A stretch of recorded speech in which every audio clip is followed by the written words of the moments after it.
Hello friends, profit from it के द्वारा आयोजित 9 मंथ ऑफ द फाइनेंशियल 22 के रिजल्ट एनालिसिस में आप सबका हार्दिक स्वागत है। This whole series is inspired and guided by our sir, mentor, guru mister Piyush Patel sir, who is a founder of this profit from it company. I am a student of Mr. Piyush Patel sir. मैं myself doctor Subhash पोंकिया, मैं profit from it Rajkot से हूँ और आज जो हम company के बारे में बात करेंगे वो है एम्स। एम्स जो इंडस्ट्री के हिसाब से देखो तो अदर फाइनेंशियल सर्विसेज से बिलोंग करती है। अदर फाइनेंशियल सर्विसेज एक तो मेजर फाइनेंशियल सेक्टर है, उनमें से जो कंपनियां जो डायरेक्ट फाइनेंसिंग नहीं करती, जैसे बैंक है, एनबीएफसी है, हाउसिंग फाइनेंस है, इसके अलावा की जो फाइनेंस रिलेटेड उनका वर्क है, डायरेक्ट फाइनेंस नहीं करना है लेकिन फाइनेंस रिलेटेड वर्क या तो फाइनेंस रिलेटेड कंपनियों को सर्विस देना है, वो जो कंपनी है इसमें एक ऐसा सेक्टर है कि जिसमें बहुत छोटे छोटे अलग अलग सेक्टर्स, इसलिए इनमें कंपनियां भी हम देखते हैं कि ज्यादा है, 192 के आसपास कंपनियां है। 192 कंपनीज है। इसमें देखो तो एक पीएल पिरामल एंटरप्राइज की जो एक पूरा एक डाइवर्सिफाइड कंपनी है। अदर फाइनेंशियल सर्विसेज में भी रियल एस्टेट का भी उसका अलग बिजनेस है, फार्मा का अलग बिजनेस है। इस तरह से यहाँ पर अलग अलग कंपनियां दिखती है। तो अगर आपको लगता है कि शेयर मार्केट रिलेटेड सर्विस देने वाली कंपनियां, ब्रोकरेज रिलेटेड सर्विस देने वाली कंपनियां आगे ज्यादा ग्रो कर सकती है, तो आप यहाँ पर आईसीआईसीआई सिक्योरिटीज, एंजल ब्रोकिंग, इस तरह की कंपनी में, आईआईएफएल, इस तरह की कंपनी में इन्वेस्ट कर सकते हो। अगर आपको लगता है कि एक्सचेंज रिलेटेड कंपनियां जैसे कि आईईएक्स, इसके अलावा है बीएससी, एमसीएक्स, इस तरह की कंपनी में अगर आपको लगता है कि इन फ्यूचर इसमें ग्रोथ हो सकता है, तो इनमें से आपको कंपेरेटिवली आपको जो अच्छा लगे वहां पर आप इन्वेस्ट कर सकते हो। इसी रिलेटेड है सीडीएसएल की जो एक depository services related company, IIFL है कि वो वेल्थ मैनेजमेंट सर्विस प्रोवाइड करती है। इसी तरह से एक ऐसा सेक्टर है कि जिनमें अलग अलग छोटे छोटे सेक्टर्स, इनमें से जो आज हम बात करें वो केम्स के बारे में बात करें। केम्स है कि जो म्यूचुअल फंड की जो इंडस्ट्री है, तो म्यूचुअल फंड की इंडस्ट्री को सर्विसेज प्रोवाइड करती है। तो यहाँ पर अलग अलग सेक्टर, इसलिए हम इसको कंपेरिजन नहीं कर रहे, लेकिन डायरेक्टली हम म्यूचुअल फंड इंडस्ट्रीज के बारे में बात करते हैं। अगर इंडिया एक कंपनी जिसके बारे में आज डिस्कस कर रहे हैं केम्स के बारे में, वो म्यूचुअल फंड रिलेटेड जो कंपनियां है, एसेट मैनेजमेंट कंपनी जिसको हम एएमसी बोलते हैं, उस कंपनियों को सर्विसेज प्रोवाइड करती है। तो उनका जो मेन, वो उसकी जो जहां से उसको बिजनेस आता है, वो जो कंपनियों का मेन बिजनेस म्यूचुअल फंड का है, तो उसका अगर पूरा इंडस्ट्री देखे, 64 से शुरू हुआ। 1964 में यूटीआई ने पहला एक स्कीम लॉन्च किया जिसका नाम था यूटीआई स्कीम 1964। शुरुआत में सिर्फ पीएसयू सेक्टर्स में था, सिर्फ गवर्नमेंट रिलेटेड जो कंपनियां था उनका ही म्यूचुअल फंड की स्कीम्स आती थी। लेकिन लिबरलाइजेशन के बाद 93 के बाद से इसमें प्राइवेट प्लेयर्स भी ऐड होना शुरू हुए। आज हम देखते हैं कि बहुत सारे इसमें प्राइवेट प्लेयर्स भी है, राइट। तो अलग अलग टाइप के म्यूचुअल फंड है, जैसे कि equity, hybrid, solution oriented, others में भी देखते हैं कि TF, index fund, fund of fund, इस तरह से अलग अलग सेगमेंट्स है। पिछले 10 साल का देखो तो 2012 में उसका जो एयूएम था वो 6.59 ट्रिलियन का था। 2017 में पूरा इंडस्ट्री का एयूएम 17 ट्रिलियन था। 2022 में, मतलब लास्ट मंथ में, जनवरी 2022 के डेटा के हिसाब से 38 ट्रिलियन का है। अगर लास्ट 5 इयर्स का हम ग्रोथ देखें तो 17% सीएजीआर से ये पूरा एयूएम बढ़ा है, और लास्ट 10 ईयर के हिसाब से देखें तो 90% सीएजीआर से बढ़ा है। मतलब हम देखते हैं कि म्यूचुअल फंड इंडस्ट्री ऐसी है कि जहां पर ग्रोथ काफी अच्छा है, राइट। अभी जनवरी 2022 में 38 ट्रिलियन तक आ गया है। लास्ट ईयर में देखो तो एमएफआई यानी कि association of mutual fund industries और क्रिसिल, उनका जो रिसर्च था, उनके हिसाब से पास्ट डेटा में देखो तो मार्च 2015 से लेकर जून 2021 तक 17.8 यानी कि 18% सीएजीआर से ग्रो किया था। तो उसी हिसाब से उनका जो एक्सपेक्टेशन था, प्रोजेक्शन था कि मार्च 22 आते आते 36 ट्रिलियन होगा पूरा इंडस्ट्री का ये। लेकिन क्या हुआ, जैसे हमने देखा कि जनवरी 2022 आते आते 38 हो गया, यानी कि ये अभी जो एस्टिमेट है उसको भी आउट परफॉर्म कर रहा है। अभी इनका एस्टिमेट के हिसाब से 2026 में ये 11 to 13% सीएजीआर से बढ़ेगा तो 58 ट्रिलियन के आसपास होगा। लेकिन हम उम्मीद करते हैं कि इसको भी बीट करेगा, क्योंकि अभी ये इसी समय भी उसको, ये ईयर में भी उसका जो एस्टिमेट था उससे ज्यादा आ रहा है। ग्रोथ कैसा है? तो म्यूचुअल फंड का क्वार्टरली एवरेज एयूएम जीडीपी के मुकाबले इंडिया में कैसा है? तो 2002 में, आज से 20 साल पहले, 2 दशक पहले, वो 3-4% के आसपास था। धीरे धीरे थोड़ा थोड़ा बढ़ते बढ़ते आज इंडिया का जीडीपी का 15% जितना एयूएम म्यूचुअल फंड इंडस्ट्रीज में। तो हम यहाँ पर देखते हैं कि अच्छा ग्रोथ हुआ है 20 साल में, अभी 15 पे। तो क्या 15% अच्छा ग्रोथ है? आपको क्या लगता है? ये इंडिया का है। तो हम और कंट्रीज के साथ कंपेयर करें तो देखो, पूरा वर्ल्ड का एवरेज 75%, यानी कि वर्ल्ड का जो पूरा जीडीपी है उनका 75% जितना सिर्फ म्यूचुअल फंड इंडस्ट्री, राइट। और अगर डेवलप्ड कंट्री की बात करते हैं, यूएसए के जीडीपी का 140% जितना म्यूचुअल फंड का इंडस्ट्री का यूएम है, कनाडा का 98%, फ्रांस का 98%, मतलब जो ग्रोइंग डेवलप्ड कंट्री है उनका ज्यादा है। इंडिया का 15% है। जैसे जैसे इकोनॉमी बढ़ती है, जैसे जैसे हम देखते हैं कि हमारी जीडीपी बढ़ रही है, टॉप रैंकिंग में हम अभी 5th-6th नंबर पे, जैसे जैसे आप 5 ट्रिलियन इकोनॉमी के साथ नजदीक जा रहे हैं, वैसे वैसे हम देखेंगे कि इंडिया यहाँ से धीरे धीरे मूव होता होता हमें भी लेफ्ट साइड में आते हुए दिखेगा। तो यहाँ पर लास्ट 5 इयर्स, लास्ट 10 इयर्स में भी हमने देखा कि एक अच्छा सा ग्रोथ हुआ है 17-19% के आसपास।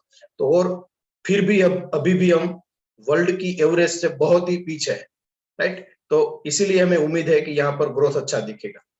लेकिन ग्रोथ अच्छा दिखेगा तो किस तरह की कंपनियों को फायदा होगा? तो पूरा एएमसीज में टोटल जितनी कंपनी है पूरा इंडस्ट्रीज में, उनमें से जो टॉप 10 है, लार्जेस्ट टॉप 10 एएमसीज है, वो 83% का पूरा बिजनेस ले जाती है। बाकी की जो कंपनियां उसको सिर्फ 17% मिलता है। यानी कि जैसे जैसे ग्रो हो रहा है, आगे भी अच्छा ग्रोथ की उम्मीद है, तो सबसे ज्यादा फायदा किसको होगा? तो जो लार्जेस्ट एएमसी प्लेयर्स है वो उस वहां पर उसको ज्यादा फायदा हो सकता है, राइट। तो ये हम आगे थोड़ा उसको कोरिलेट करें तो म्यूचुअल फंड के रिलेटेड सर्विस, म्यूचुअल फंड की जो कंपनियां थी उनकी बात थी। तो वो म्यूचुअल फंड की कंपनी एएमसी जहां से भी सर्विसेज लेती है, तो म्यूचुअल फंड सर्विस रिलेटेड कंपनियों का अगर पीयर्स ग्रुप देखें तो इसमें सबसे बड़ा है केम्स, बाद में है के फिनटेक, एक सुंदरम, बीएनपी परिदास और फ्रैंकलिन टेम्पल्टन। इनमें सबसे बड़ा केम्स है और सेकंड नंबर पर के फिनटेक।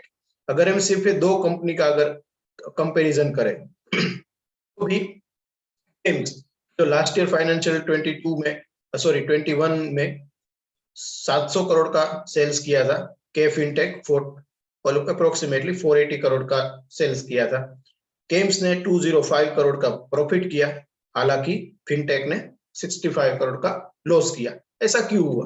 क्योंकि क्वालिटी में देखो लॉस किया है तो जायज है कि रिटर्न ऑन इक्विटी और मार्जिन तो माइनस ही होगा, लेकिन ये लॉस आया क्यों?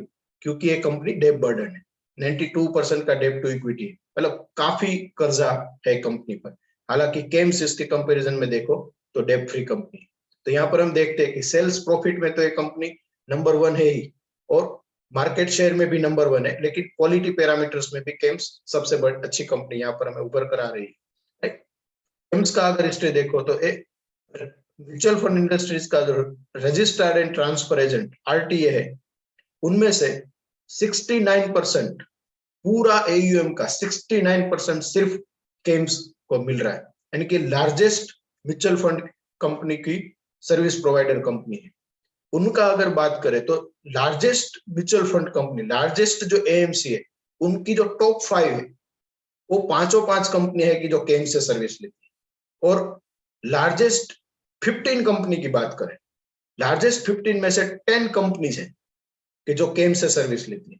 पिछली स्लाइड में हमने देखा कि जो मेजोरिटी जो बिजनेस जो मिल रहा है वो टॉप 10 एएमसी को मिल रहा है, राइट। तो जो बड़ी कंपनियां हैं उनको सबसे ज्यादा बड़ी कंपनियों को सर्विस देने वाली कंपनी है केम्स।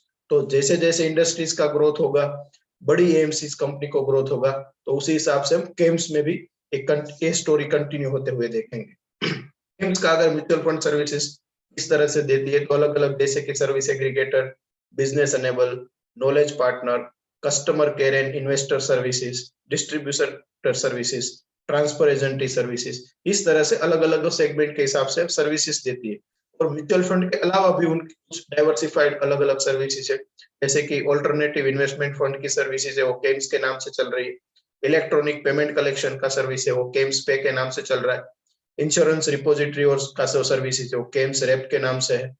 केवाईसी रजिस्ट्रेशन का है, वो केम्स केआर है, यानी कि केवाईसी सर्विसेज प्रोवाइड करती है। सॉफ्टवेयर सॉल्यूशन और स्टरलाइट सॉफ्टवेयर के नाम से सब्सिडियरी के हिसाब से सॉफ्टवेयर सॉल्यूशन भी प्रोवाइड करती है। और अकाउंट एग्रीगेटर सर्विसेज है, वो केम्स फिनसर्व के नाम से, मतलब म्यूचुअल फंड के अलावा भी फाइनेंस रिलेटेड अलग अलग सर्विसेज प्रोवाइड करती है, राइट। पूरा अगर उसका पास्ट बिहेवियर देखो तो सेल्स जो 2017 में 478 करोड़ का था, वो आज 2021 में 706 करोड़ का हो गया है। ईयर ऑन ईयर के सेल्स बढ़ता जा रहा है। लास्ट ईयर हमने देखा कि जो कोविड की इफेक्ट है पूरा इंडस्ट्री, स्पेशली देखे तो फाइनेंशियल सेक्टर अभी एक म्यूटेड फेज में था, तो यहाँ पर हमें सेल्स में भी म्यूटेड ग्रोथ दिख रहा है। प्रॉफिट में देखो तो 2017 में 127 करोड़ का था, जो आज 205 करोड़ का हो गया है। एक साल ऐसा था, लॉस नहीं है, लेकिन पिछले साल के कंपैरिजन में उसका प्रॉफिट थोड़ा कम हुआ था, और फिर से उसने रफ्तार ली है, और अभी ये फिर से ग्रो हो रहा है, राइट। और नेट प्रॉफिट मार्जिन भी 20 to 30% के आसपास नेट प्रॉफिट मार्जिन भी अच्छे से मेंटेन कर रहा है। अभी के हिसाब से देखो तो 9 मंथ में 2022 के हिसाब रिजल्ट के हिसाब से जो उनका अभी जो मेजर जो कॉस्ट है, सबसे ज्यादा खर्चा है उसका एम्प्लॉयज रिलेटेड खर्चे होते हैं। और ईयर ऑन ईयर चेंज है, पिछले ईयर की कंपैरिजन में देखो तो 9 मंथ में 24% से एम्प्लॉय का खर्चा बढ़ा है। वो उनका जो सेल्स बढ़ा है उसके मुकाबले खर्चे कम बढ़े हैं, तो इसी की वजह हमें डायरेक्ट दिखती है कि प्रॉफिटेबिलिटी में उसका पॉजिटिव इफेक्ट आएगा। 9 मंथ के हिसाब से अगर हम शेयर होल्डिंग पैटर्न देखें तो प्रोमोटर 24% के साथ है, लेकिन प्रोमोटर से भी ज्यादा स्टेक यहाँ पर एफआईआई का। एफआईआई को इस कंपनी पर इतना भरोसा है कि यहाँ पर हम देखते हैं कि 30% लेकर वो बैठे। म्यूचुअल फंड की कंपनियां 6% के आसपास, फाइनेंशियल इंस्टीट्यूट और बैंक का 7%, अदर्स का 14% और रिटेल का 18% स्टेक यहाँ पर है। पास्ट परफॉर्मेंस में देखो तो अभी ये नई आई हुई कंपनी है, उसका इतना ज्यादा डेटा नहीं है, लेकिन अगर प्री कोविड से पहले का अगर सिर्फ 3 साल का डेटा देखो तो यहाँ पर हम देखते हैं कि 14% से सेल्स बढ़ा है और 11% से प्रॉफिट बढ़ा है, 24% का मार्जिन था। पोस्ट कोविड में सेल्स में एक म्यूटेड फेज था, तो 1% से सेल्स बढ़ा है, 19% से प्रॉफिट बढ़ा था और 29% का मार्जिन था। करंट सिचुएशन क्या है? करंट ट्रेंड में देखो तो लास्ट ईयर एक म्यूटेड फेज था, 1% का ग्रोथ था। Q1 में 35% सेल्स ग्रोथ आया, H1 में 34%, अभी रिसेंटली 9 मंथ में 32% का है। तो इस साल हम उम्मीद करते हैं कि साल खत्म होते होते इसका सेल्स 30% से बढ़ेगा। प्रॉफिट में 19% का लास्ट ईयर में ग्रोथ था, Q1 में 58% हुआ, H1 में 53%, रिसेंटली लेटेस्ट रिजल्ट 47% से प्रॉफिट ग्रोथ आया। तो हम कंजर्वेटिव रहते हुए उम्मीद करते हैं कि 40% से प्रॉफिट में भी ग्रोथ दिखेगा, और मार्जिन अप्रोक्सीमेटली 30% के साथ कंसिस्टेंटली मेंटेन किया है। और उसके हिसाब से अगर हम प्रेडिक्ट करें, यहाँ पर हमने प्रेडिक्शन में लिया है कि इस साल कंपनी 900 करोड़ के आसपास सेल्स करेगी, 287 करोड़ का प्रॉफिट करेगी, 59 रुपीज का ईपीएस होगा, और 2300 रुपीज के आसपास फेयर वैल्यू पर कम इसका फेयर वैल्यू होगा। और हालांकि ये कंपनी इसी प्राइस के बहुत नजदीक ही ट्रेड कर रही है, जो हालांकि हमें क्वालिटी कंपनी में ऐसा बहुत कम देखने को मिलता है कि कंपनी अपने फेयर वैल्यू के आसपास हो, राइट। शॉर्ट टर्म में 2013 में अगर हम 20% की उम्मीद करते हैं कि इस यहाँ सेल्स में ग्रोथ होगा, तो उस हिसाब से 4000 करोड़ के आसपास सेल्स आएगा, और 35 में 14% के सीएजीआर के हिसाब से 7500 करोड़ के आसपास का सेल्स कर सकती है। 2030 में प्रॉफिट 1200 करोड़ और 2035 में 2300 करोड़ का प्रॉफिट होगा। ईपीएस इसी हिसाब से अगर देखो तो 2030 में 250 रुपीज और 2035 में 480 रुपीज के आसपास हो सकता है। और फेयर वैल्यू 2030 में 10,000 और 35 में 19,000 का रहने की हम उम्मीद लगाते हैं। टेक्निकल में देखें हम एक आईपीओ के बाद एक कंपनी ने एक रैली किया, अभी ये पिछले कुछ 4-5 महीनों से एक अच्छे से करेक्शन मोड में चल रहा है। तो हम यहाँ पर जो लोग एसआईपी करते हैं वो उसको एसआईपी अपना कंटिन्यू रखना चाहिए, पर हम शॉर्ट टर्म में उम्मीद करते हैं कि ये कंपनी का एक स्टॉक का रेंज 2400 से लेके 4000 रुपीज के आसपास ए रेंज में रहेगा, और अभी 2330 रुपीज के आसपास जितना उसके नजदीक मिले हुए यहाँ पर बाई करना चाहिए, और अगर आप चाहे तो 4000 रुपीज के आसपास थोड़ा सा प्रॉफिट बुकिंग कर सकते हैं। ठीक है? और ये जो पूरा प्रेजेंटेशन है सिर्फ और सिर्फ एजुकेशन पर्पज से बनाया गया है। और अगर आप इसमें इन्वेस्ट करना चाहते हो तो आप अपने अपने खुद के डिसीजन से या तो अपने एडवाइजर के हिसाब से आप अपना पोजीशन बना सकते हो। Thank you and let's learn with profit from it.